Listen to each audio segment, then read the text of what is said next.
We'll begin by choosing a VPS plan, and right now you can get an extra 10% off any hosting or VPS plan. To get that discount, go to the link right here on screen or use the first link in the video description.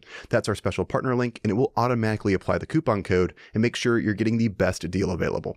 Once you go to that link, you'll be brought to this page here. From here, I'll click on Claim Deal, and that's going to bring us down to the VPS plans. For this tutorial, I'll be going with the KVM2 plan. This will give us 2 virtual CPU cores, 8 GB of RAM, 100 GB of NVMe disk space, and 8 TB of bandwidth. This is plenty of power and room to run Docker smoothly.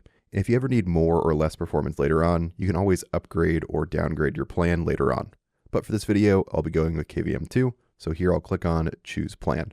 Next, we can choose our billing term. By default, this is set to 24 months, which will optimize your savings and get you a free domain.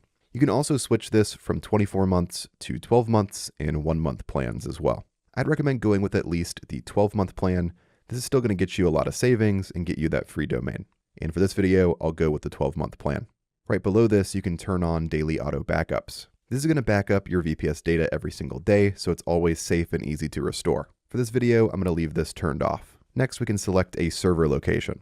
By default, Hostinger will choose the server location with the best latency for you, so I'm just going to leave this as default. Now, all the way down at the bottom, we need to select our operating system. Go ahead and switch this from plain OS to OS with panel, and we're going to find the docploy template here. I'll go ahead and click into this here.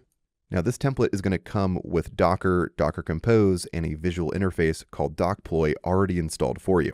This means that everything you need to start working with Docker will be ready to go automatically. Docploy acts as a simple control panel for Docker, so instead of running a bunch of complex commands, you can manage your containers, images, and services from one clean dashboard. This is a very beginner-friendly way to get comfortable with Docker's workflow, and I always recommend using docploy for beginners. From here, with the docploy template selected, let's go down and click on Confirm.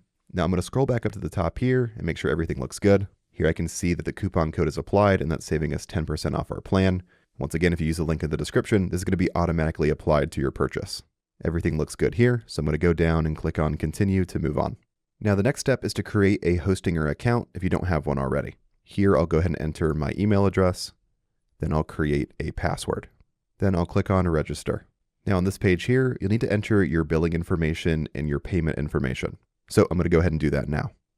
I've gone ahead and entered my billing address and my payment information, so I'm going to go to the bottom here and click on Submit Payment to move on. Once you're brought to this page here, click on Get Started. Next, we'll need to create a root password for our server.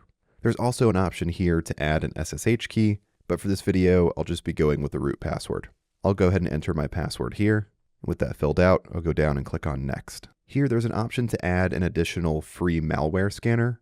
When I'm setting up my VPS, I like to turn this off though, just to make sure I'm getting a nice clean install. With that done, I'll click on Finish Setup, and now our VPS is going to be set up for us. This will take a few minutes to complete, so I'm going to fast forward to whenever it's done, and I'll meet you at the next step. And with that done, our VPS is now ready. From here, you can copy down your SSH key. You're able to claim your free .cloud domain, and to get to your VPS dashboard, you can click on Manage VPS. I'll go ahead and click on this now. And here we are, this is your VPS dashboard.